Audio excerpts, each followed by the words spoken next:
धीरेन्द्र कुमार जी, धीरेन्द्र जी, आपको लगता है कि एक चुना हुआ प्रतिनिधि जो लाखों लोगों का प्रतिनिधि है, वो अगर इस तरह की भाषा का इस्तेमाल करता है, वो कोई भी राजनीतिक दल का हो सकता है, और हैं विभिन्न राजनीतिक दलों के नेताओं की लगातार हम बात भी सुनवाएंगे इस कार्यक्रम में, और उनके बारे में हम उनके नाम भी दिखा रहे हैं आपको। धीरेन्द्र जी, आपको लगता है कि ये राजनीतिक शुचिता और एक आदर्शवादी राजनीति की जो हम अपेक्षा करते हैं, वो कहीं ना कहीं उसको हमारी उस सोच को ठेस पहुंचाती है? सईद जी, सबसे पहले सभी को नमस्ते। नमस्ते। निश्चित तौर पर ये हम सबों को आहत करने वाली बात है। राजनीति में सबसे पहले सूचिता की आवश्यकता है, और मैं इसे दलगत भावना से नहीं बोल रहा हूं। चाहे वो किसी भी दल का हो, जीते हुए प्रतिनिधि की तो बात छोड़िए, एक आम इंसान को, एक आम भारतीय को भी इस तरह की भाषा, हम एक दूसरे भाइयों के प्रति किसी तरह का विद्वेष से नहीं बोलना चाहिए। और इसलिए इस बार भारतीय जनता पार्टी ने शोकआउट भी किया है। देश के रक्षा मंत्री खेद व्यक्त किया उन्होंने, राजनाथ जी ने। हम सभी मर्माहत हैं, और निश्चित तौर पर अगर इस पर जो भी इस तरह की कार्रवाई करनी होगी, भारतीय जनता पार्टी ने उस पर सवाल पूछा है अपने सांसद से। लेकिन इसके रूट काउज में जाना पड़ेगा, वह भी उतना ही आवश्यक है कि आखिर इस तरह की बातें लगातार हेट स्पीच बढ़ते जा रहा है, उसका मूल कारण क्या, उसके जड़ में जाना पड़ेगा। अगर हमारे वाले ने किया तो गलत और तुम्हारे वाले ने किया तो सही, इस पाप प्रवृत्ति, इस मनोवृत्ति से, यह मनोविकार जो आजकल के राजनीतिज्ञों को हो गई है ना, इससे निजात पाना बहुत ही जरूरी है। नहीं तो आने वाले दिनों में सदन में बोलना, सांसद ने बोलना, ये उतना महत्वपूर्ण नहीं है जितना एक आम भारतीय, एक आम लोग अगर इस तरह की भाषा का प्रयोग करना चालू करेंगे तो कहीं ना कहीं खंडित होगा, हमारा भाईचारा खंडित होगा, हमारा प्रेम खंडित होगा। उसको रोकने की जरूरत है। सांसद तो अपनी राजनीति कर लेंगे, लेकिन जो कम समझदार लोग हैं, उनके दिल पर जो बीतेगा या उसका रिएक्शन अगर कुछ होगा, वो कतई बर्दाश्त के लायक नहीं है। इसलिए ऐसी भाषाओं की निंदा मैं करता हूं और हर लोगों को करना चाहिए। धीरेन्द्र जी, बहुत अच्छी बात कही आपने, और आपने कहा भी कि मेरा व्यक्ति या मेरा वाला कहे तो ठीक, दूसरा कहे तो गलत। और यही हम आशा दूसरे पैनलिस्ट से धीरेन्द्र जी कर रहे थे, जो बात आपने कही है। वारिस पठान जी, वारिस जी, हमारे एक दोस्त हैं, उन्होंने कहा कि मैं बड़े शौक से अपने बच्चों को न्यूज़ दिखाता हूं ताकि उनका ज्ञान वर्धन हो और वो कुछ सीख सके। जो नेता वहां पर आते हैं उनसे, आप लोग जो एंकर्स हैं, आपसे भाषा सुधरे, संस्कार उनमें आए। लेकिन मैं हैरान रह गया, मुझे लगा कि अब मुझे अपने घर में न्यूज़ भी शुरू नहीं करनी चाहिए, टीवी ऑन नहीं करना चाहिए, जब मैंने इस तरह की भाषा एक सांसद के मुंह से सुनी। वारिस जी, क्या आपको लगता है कि हमारे जनप्रतिनिधि अगर इस तरह की भाषा का इस्तेमाल करते हैं तो उसका असर न सिर्फ हमारे समाज पर बल्कि हमारे बच्चों के मन मस्तिष्क पर बुरा पड़ेगा? सर देखिए सईद भाई, ये जो 9.5 साल से बीजेपी, मोदी, आरएसएस ने जो नफरत फैलाई है ना देश के अंदर, उसका नतीजा आप हम तमाम देशवासियों ने देखा कि न्यू इंडिया के न्यू पार्लियामेंट में किस तरह से बीजेपी के सांसद रमेश बिधूरी ने खड़े होकर एक मुस्लिम सांसद दानिश अली को ऐसी ऐसी गालियां दी, ऐसे ऐसे अल्फाज यूज किए कि वो तो मैं आपके टीवी चैनल के ऊपर बोल ही नहीं सकता हूं। मगर याद रखिए सईद भाई, ये जो गाली उसने दानिश अली को दी, वो सिर्फ दानिश को नहीं दी, पूरे देश के मुसलमानों को ये गालियां बकी है उन्होंने। इसलिए हम पूरी कड़ी तरह से निंदा करते हैं, खंडन करते हैं। और यहां ही नहीं, उससे शर्मनाक बात यह थी कि उनके पीछे जो 2 मंत्री बैठे थे, हर्षवर्धन जी और राजेंद्र जी, वो लोग हंस रहे थे, अरे मुसलमानों का अपमान किया जा रहा है, हंस रहे। और किस तरह की भाषा, एक गली का गुंडा जिस तरह की भाषा का उपयोग करता है, उस तरह की भाषा का उपयोग देश की संसद लोकसभा में किया जा रहा है। कल तक तो हम देखते थे कि गली के अंदर मार रहे, रस्तों पे मॉब लिंचिंग कर रहे, जेएसआर के नाम पे मार रहे। अब क्या संसद के अंदर भी मुसलमानों का मॉब लिंचिंग कर देंगे? बात यहीं नहीं रुकती। देखिए, अब तक उसके ऊपर कोई स्टेप नहीं लिया गया है।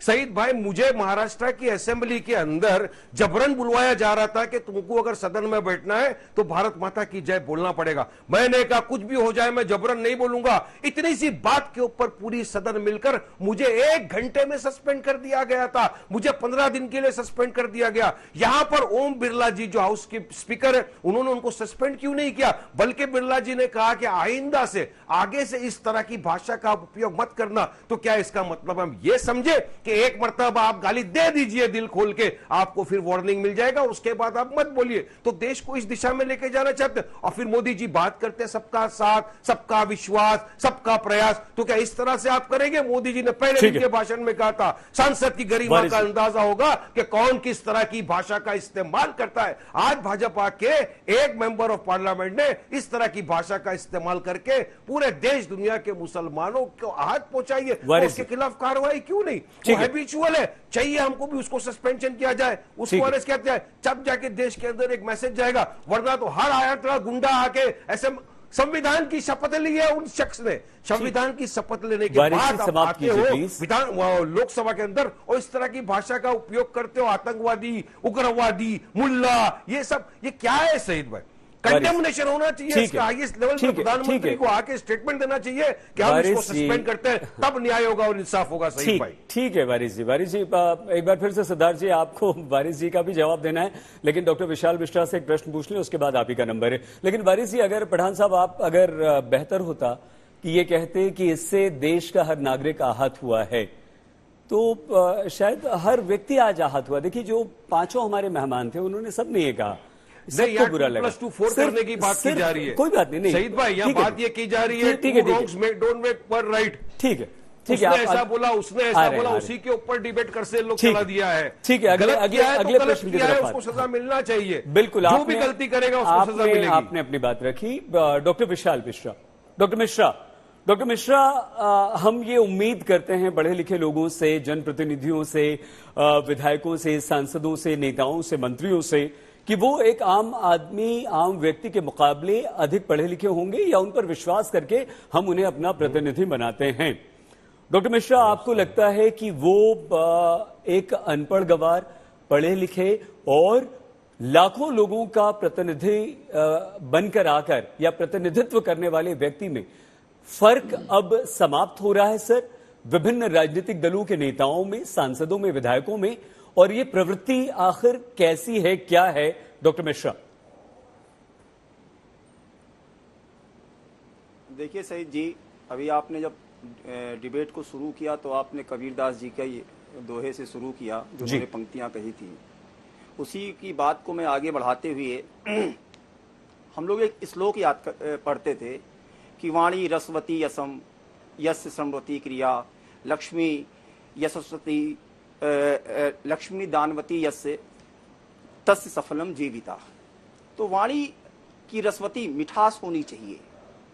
अब आप बताइए सईद जी, मुझे आप ये बताइए, ये कौन सी मानसिकता है, ये कौन सा शोभनीय व्यवहार है? मैं भी सुन रहा था, आपने सबसे कहा कि बिना पॉलिटिकल एफिलिएशन के उत्तर दीजिएगा एक भारतीय होने के नाते। लेकिन आपने देखा ना डबल स्टैंडर्ड किस तरीके से अभी दिखा। अरे जो निंदा है, जो गलत है, उसको खुलकर गलत बोला जाना चाहिए। आप कौन सा मैसेज कन्वे करना चाहते हैं? अपने आप को आप राजनेता कहते हैं, आज प्रधानमंत्री जी के लिए किस प्रकार के शब्दों का इस्तेमाल हुआ आप मुझे बताइए। तो मैं पूछना चाहता हूं, अभी कांग्रेस के प्रवक्ता आपके पैनल पर कह रहे थे कि प्रधानमंत्री जी हमारे प्रधानमंत्री जी हैं, क्या उन्होंने संज्ञान लिया? मैं पूछता हूं, क्या आपकी कांग्रेस पार्टी ने संज्ञान लिया? और अगर संज्ञान लिया तो क्या लिया? Set a parameter and then come to the public. एक पैरामीटर सेट करिए और फिर पब्लिक में आइए। लेकिन नहीं, 2007 में जब प्रधानमंत्री जी के लिए मौत के सौदागर से श्रृंखला शुरू होती है, अनियंत्रित श्रृंखला, अनिश्चित श्रृंखला, मौत के सौदागर, जवानों के खून के दलाल। मैं तो ईयर वाइज बता दूं, 2007 में कहा गया जो है मौत के सौदागर, 2016 में कहा गया जवानों के खून के दलाल, लहू पुरुष, और जो है वो क्या कहते हैं मौत का सांप, बिच्छू, रावण, क्या से क्या नहीं कहा गया? किसके लिए कहा गया? आदरणीय प्रधानमंत्री जी के लिए कहा गया।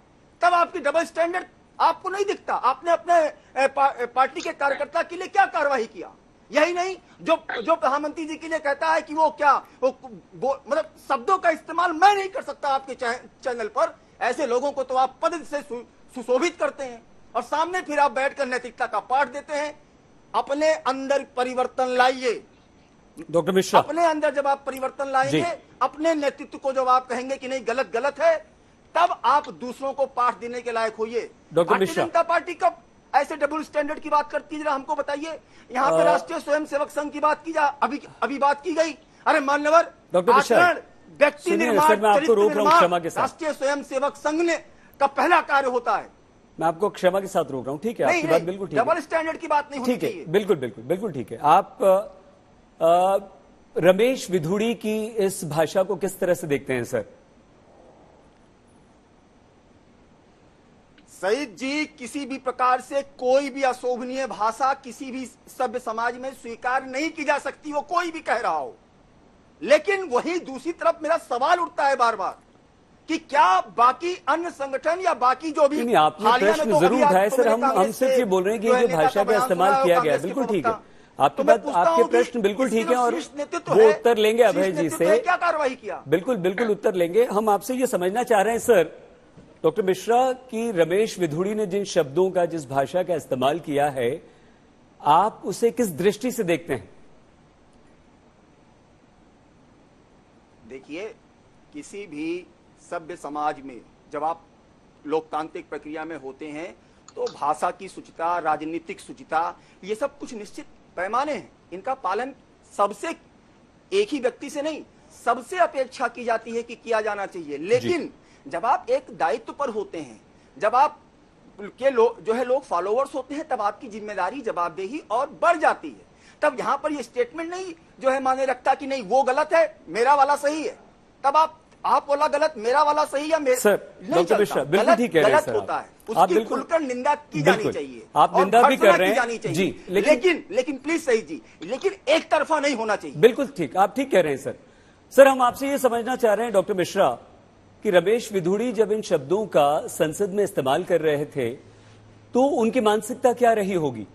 क्या वो दंभ, क्या गुरूर, घमंड से भरे हुए आपको लगे, या कहीं ना कहीं आपको उनकी परवरिश, उनके परिवेश से कुछ छलकता हुआ दिखा? हम ये समझना चाह रहे हैं सर। आप विद्वान हैं, इसलिए आप उनकी भाषा और उनके शब्दों पर टिप्पणी कीजिए सर। सही जी, मैं भी कुछ जोड़ना चाहता हूँ। जो है, जो भी भाषा होती है, भाषा की शुचिता अति आवश्यक होती है। और लेकिन मेरी यही भी यहाँ पे एक बात बहुत जो है महत्वपूर्ण है सईद जी, कि यह भी देखा जाना चाहिए कि जो इस प्रकार के बैठकर, और उसकी निंदा की जानी चाहिए, लेकिन जब आप इस प्रकार से उठकर इवेल्युएशन कर रहे हो तो फिर इवेल्युएशन निष्पक्ष रूप से होना चाहिए। गलत गलत है, सही सही है, लेकिन जो गलत है उसको आप गलत भी नहीं कहेंगे।